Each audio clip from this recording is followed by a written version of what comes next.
جب اللہ دل میں کوئی چیز ڈالتا ہے تو نصیب میں بھی کہیں نہ کہیں اس چیز کی جگہ ضرور لکھتا ہے۔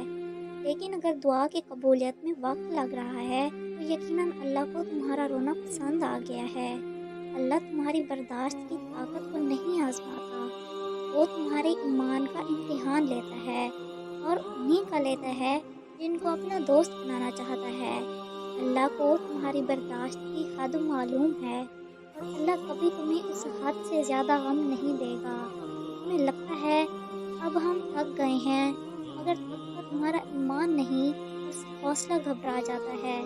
جب اللہ کن کہتا ہے تو ناممکن ممکن بن جاتا ہے، اور دعائیں مقدر پہ بھاری پڑ جاتی ہیں۔ جب تم گہرے درد میں سوالی بن کر اللہ کے سامنے جاتے ہو، جب تم بے بیاں خاموشی لے کر اللہ سے فریاد کرتے ہو، جب تم اپنی خطاؤں کی ٹوکری لے کر اس کی رحم کی بھیک مانگتے ہو، تو وہ اپنی ساری رحمت سمیت تمہارا استقبال کرتا ہے، تمہیں پرسکون سی یاد میں لپیٹ کے دنیا کی ہر درد سے آزاد کرا دیتا ہے، اپنے نور سے تمہارا بکھرا ہوا دل پر نور کر دیتا ہے۔ بس اس کی طرف آنے کی ذرا سی دیر ہے۔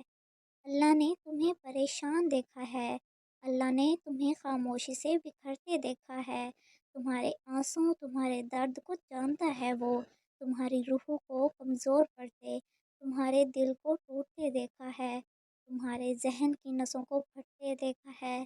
آج ہمت کرو، وہ باتیں سن کر جو تمہیں تکلیف دے رہی ہیں، جلد سب کچھ ٹھیک ہوگا، تم صبر کرو، بس صبر کرو۔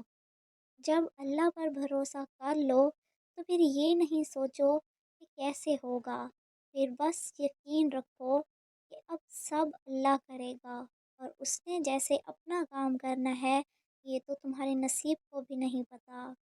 شکریہ۔